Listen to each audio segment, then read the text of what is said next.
வாழ்க்கைக்கான வார்த்தை என்ற இந்த வலை ஒளிபரப்பிற்கு உங்களை வரவேற்கிறோம்.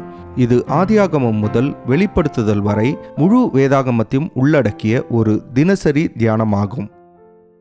உபாகமம் 25ஆம் அதிகாரத்தில் இஸ்ரவேல் ஜனங்கள் எப்படியாக எந்த ஒரு காரியத்திலும் அதிகப்படியாக செய்யக்கூடாது என்று போதிக்கின்றார்.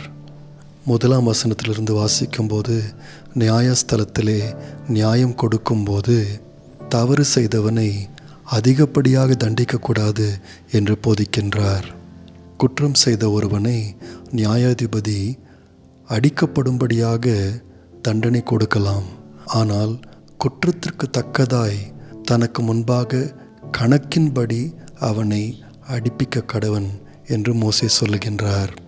அது மாத்திரமல்லாமல் அவனை 40 அடி வரைக்கும் அடிக்கலாம், அதிகமாய் அடிக்கக்கூடாது என்று சொல்லுகின்றார். 4ஆம் வசனத்தில் நாம் வாசிக்கும்போது, ஒரு விவசாயி தன்னுடைய மாட்டை போரடிக்கும்படியாக உபயோகப்படுத்தலாம், ஆனால் போரடிக்கின்ற மாட்டை வாய் கட்டக்கூடாது.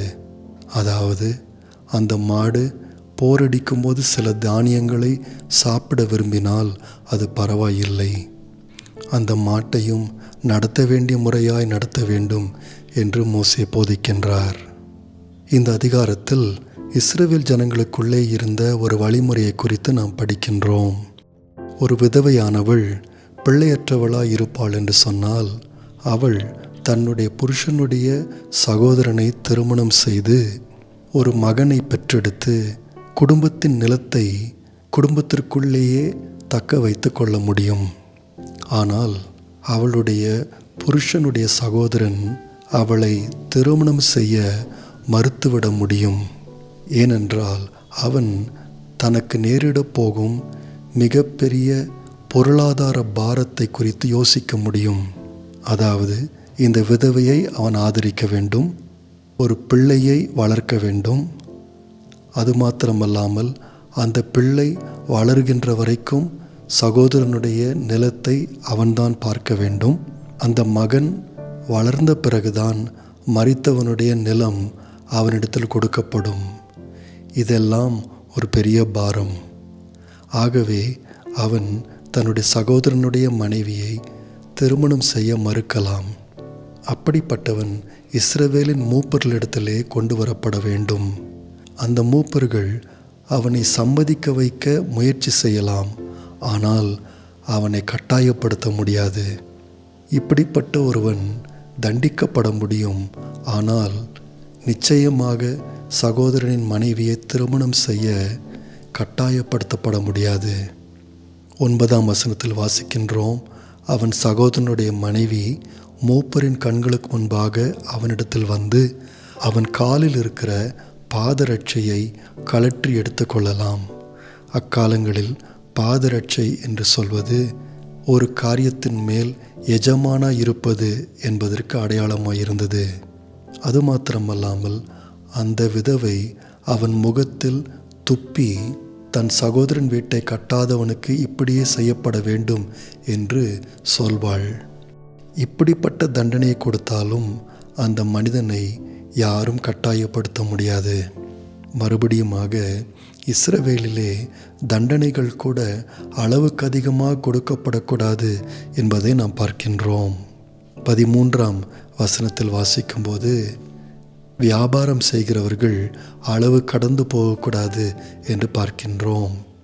வியாபாரிகள் பெரிதும் சிறிதுமான நிறை கற்களை வைத்திருக்கக்கூடாது. குறையற்ற சமுத்திரையான நிறைக்கல்லும் குறையற்ற சமுத்திரையான படியும் அவர்கள் வைத்திருக்க வேண்டும். லாபம் வேண்டும் என்ற ஒரு காரணத்திற்காக அளவுக்கு அதிகமாய் அவர்கள் போகக்கூடாது. கடைசியாக 17ஆம் வசனத்திலிருந்து 19ஆம் வசனத்தை நாம் வாசிக்கும்போது, மோசே அமலேக்கியரை குறித்து பேசுகின்றார். அமலேக்கியர் ஒரு காலத்தில் இஸ்ரவேல் ஜனங்களை தாக்கினார்கள். அமலேக்கியர்களுக்கு வல்லமை இருந்தது. அந்த வல்லமையை அவர்கள் அதிகப்படியாய் உபயோகித்து துஷ்பிரயோகம் செய்தார்கள். யாத்திரையாகமம் 17ஆம் அதிகாரம் 8லிருந்து 16ஆம் வசனத்தை வாசிக்கும்போது, இஸ்ரவேல் ஜனங்கள் பலவீனமாக சோர்ந்து போய் இருக்கும்போது அவர்களை தாக்கி அவர்களை கொள்ளையடித்ததை நாம் படிக்கின்றோம். இப்படியாக அளவு கடந்த இந்த அமலேக்கியரை இப்பொழுது ஆண்டவர் முற்றிலும் நிர்மூலம் செய்ய வேண்டும் என்று இஸ்ரவேல் ஜனங்களுக்கு கட்டளையிடுகின்றார். நண்பர்களே, விசுவாசிகள் அளவு கடந்து செய்வதை குறித்து கவனமாயிருக்கின்றார்கள். நம்முடைய இரட்சகராகிய இயேசு கிறிஸ்துவின் வாழ்க்கையில் ஒரு சரியான சமநிலை வாழ்க்கையை நாம் பார்க்கின்றோம். நம்முடைய ஆண்டவராகிய இயேசு கிறிஸ்து சில நேரங்களில் தம்முடைய சீஷர்கள் தவறு செய்தபோது கோபப்பட்டார், அவர்களை கடிந்தும் கொண்டார். ஆனால் ஒருபோதும் அவர்களை கைவிடவில்லை.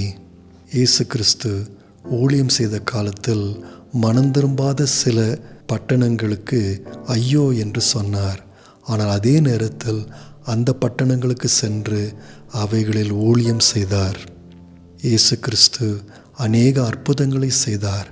ஆனால் ஒருபோதும் மனிதர்களுடைய கவனத்தை இழுப்பதற்காக தம்முடைய அற்புதம் செய்யும் வல்லமையை அவர் பயன்படுத்தவில்லை. நண்பர்களே, விசுவாசிகள் இயேசுவின் சீடர்களாக இருக்கின்றார்கள். அவர்கள் காரியங்களை செய்கிறார்கள், ஆனால் அளவுக்கு அதிகமாக காரியங்களை செய்வதில்லை. நேயர்களே, இந்நிகழ்ச்சியை கேட்டதற்காய் நன்றி. மீண்டும் ஒரு புதிய அத்தியாயத்துடன் வாழ்க்கைக்கான வார்த்தையில் நாளை சந்திப்போம்.